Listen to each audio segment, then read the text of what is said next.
Media మిత్రులందరికీ నా నమస్కారం. బీసీ సోదరులకి పుట్టినిల్లు తెలుగుదేశం పార్టీ. రాజకీయంగా ఆర్థికంగా బీసీ సోదరులకి స్వాతంత్రం వచ్చిందంటే దానికి కారణం తెలుగుదేశం పార్టీ. రాజకీయంగా పెద్ద ఎత్తున ఆనాడు అన్న ఎన్టీఆర్ 1982లో బీసీ సోదరులకి సీట్లు ఇచ్చి గెలిపించి మళ్ళీ కీలకమైన శాఖలు కూడా బీసీ సోదరులకి ఆనాడు ఇస్తాం జరిగింది. తెలుగుదేశం పార్టీ వ్యూహం ఒకటే, బీసీ సోదరులు బలహీన వర్గం కాదు, బలమైన వర్గం అని. స్థానిక సంస్థ ఎన్నికల్లో ఆనాడు అన్న ఎన్టీఆర్ 24% రిజర్వేషన్ ఇస్తే అది 34% చేసిన వ్యక్తి చంద్రబాబు నాయుడు గారు. చంద్రబాబు నాయుడు గారు ముఖ్యమంత్రిగా ఉన్నప్పుడు బీసీ సప్లాన్ ద్వారా 36,000 కోట్ల రూపాయలు బీసీ సోదరుల సంక్షేమ అభివృద్ధి కోసం ఆనాడు మేము ఖర్చు పెట్టాం.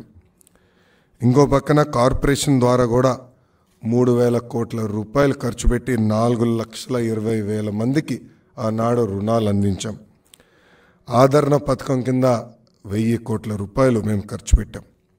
బెస్ట్ అవైలబుల్ స్కూల్, విదేశీ విద్య, పీజీ ఫీ రీంబర్స్మెంట్, పెళ్లి కానుక, ఇలా అనేక సంక్షేమ కార్యక్రమాలు 2014 నుంచి 2019 మధ్యన తెలుగుదేశం పార్టీ బీసీ సోదరులకి ఖర్చు పెట్టింది. ఇంకా చేనేత సోదరులకి, కల్లు గీత కార్మికులకి, మత్స్యకారులకి 50 సంవత్సరాలకే పెన్షన్ కూడా ఇచ్చిన ప్రభుత్వం తెలుగుదేశం ప్రభుత్వం. ప్రత్యేకంగా ఆనాడు శాసనసభలో తీర్మానం చేసి కేంద్రంలో కూడా బీసీ సంక్షేమం కోసం ప్రత్యేక మినిస్ట్రీ ఏర్పాటు చేయాలని ఒత్తిడి కూడా తీసుకొచ్చింది తెలుగుదేశం పార్టీ. సో మీరు రాజకీయంగా ఆర్థికంగా పెద్ద ఎత్తున ఆనాడు బీసీ సోదరుల్ని పైకి తీసుకొచ్చాం. 2019 ఎన్నికల్లో తెలుగుదేశం పార్టీ ఓడిపోయినా బీసీ సోదరులను ఉపకులాలు వారిగా నాయకత్వాన్ని ప్రోత్సహించేదానికే సాధికార కమిటీలు వేసి వాళ్ళ నాయకత్వాన్ని ఎతికి వాళ్ళకు కూడా ఒక వేదిక ఏర్పాటు చేసింది తెలుగుదేశం పార్టీ. ఈ 2019లో వైకాపా ప్రభుత్వం అధికారంలోకి వచ్చిన తర్వాత పెద్ద ఎత్తున బీసీ సోదరుల్ని ఇబ్బంది పెట్టారు. ఒక మాటలో చెప్పాలంటే అనేక మంది బీసీ సోదరులను కూడా చంపేసింది ప్రభుత్వం. స్థానిక సంస్థ ఎన్నికల్లో 10% రిజర్వేషన్ తగ్గించి 16,000 మంది బీసీలకి అవకాశాలు లేకుండా చేసింది ఈ ప్రభుత్వం. 8,000 ఎకరాలు బీసీ సోదరుల చేతుల్లో ఉన్న అసైన్డ్ భూములను కూడా వెనక్కి తీసుకుంది ఈ ప్రభుత్వం. ఆదరణ పథకం క్యాన్సిల్ చేశారు.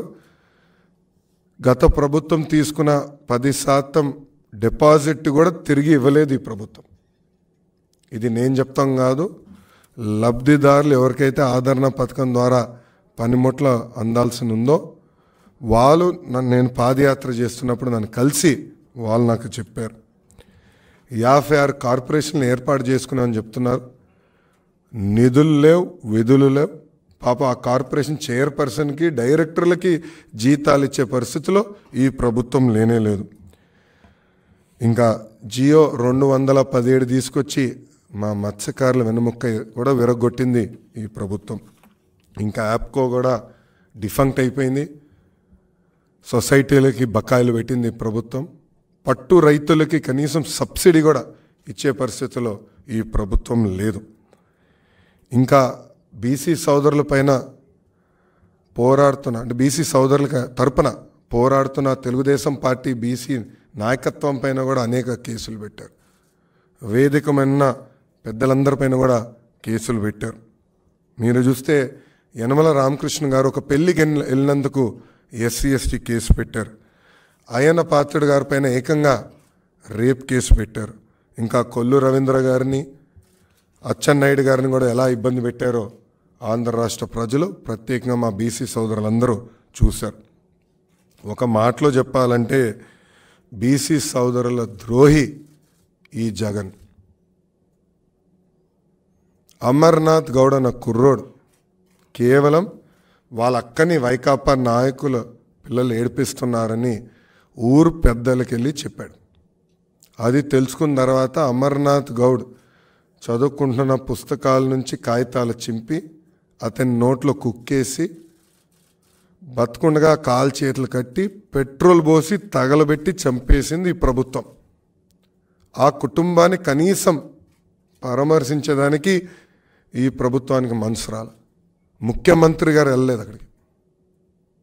ఇప్పుడు పరిస్థితి ఎలా ఉందంటే ఆ హత్య చేసిన అబ్బాయి ఈరోజు బయట తిరుగుతున్నాడు, ఆ కుటుంబాన్ని వేధిస్తున్నాడు. ఆ అబ్బాయికి బెయిల్ వచ్చిన తర్వాత ఊరిలోకి వెళ్తే ఊరేగింపులో వైకాపా నాయకులు అతని ఇంటికి తీసుకెళ్లారు. ఇది ఒక ఉదాహరణ. ఇలా అనేక ఘటనలు రాష్ట్ర వ్యాప్తంగా బీసీ సోదరులపైన జరిగినాయి. ప్రొద్దుటూరులో మనందరం చూసాం. తెలుగుదేశం పార్టీ పద్మశాలి నాయకుడు నందం సుబ్బయ్య, అతను అక్కడున్న ఎమ్మెల్యే వ్యతిరేకంగా పోరాడినందుకు పిలిచి మరి పొద్దున పూట నరికి చంపేశారు. అసలు ఎలాంటి వాతావరణం సృష్టించారంటే ఆ శవాన్ని చూసేదానికి మనుషులు లేదని భయపడ్డారు. కేవలం భార్య అప్రజిత నిలబడింది కనుకనే ఆ కుటుంబం ఈరోజు న్యాయ పోరాటం చేయగలుగుతుంది. ఇలా అనేక ఘటనలు ఆంధ్ర రాష్ట్రంలో జరిగినాయి. ఎక్కడ కానీ ఈ ప్రభుత్వం స్పందించలేదు.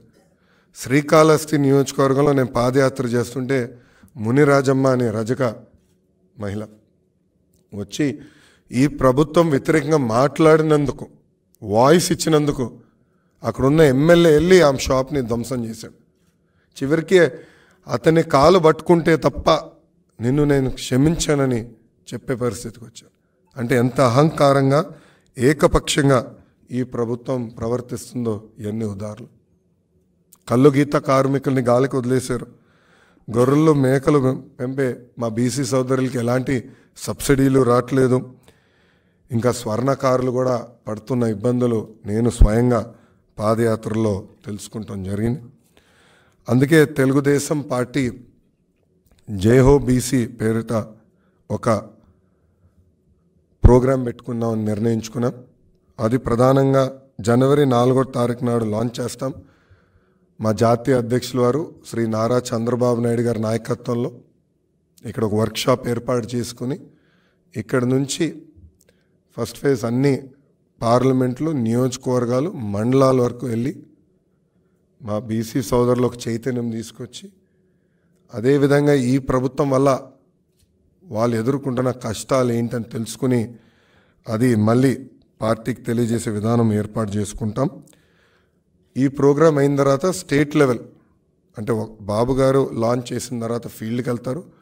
ఫీల్డ్ ప్రోగ్రాం పూర్తయిన తర్వాత స్టేట్ లెవెల్ ఒక సభ పెట్టుకొని బీసీ సోదరులకి ఒక ప్రత్యేకంగా మేనిఫెస్టో కూడా విడుదల చేయాలని తెలుగుదేశం పార్టీ నిర్ణయించింది.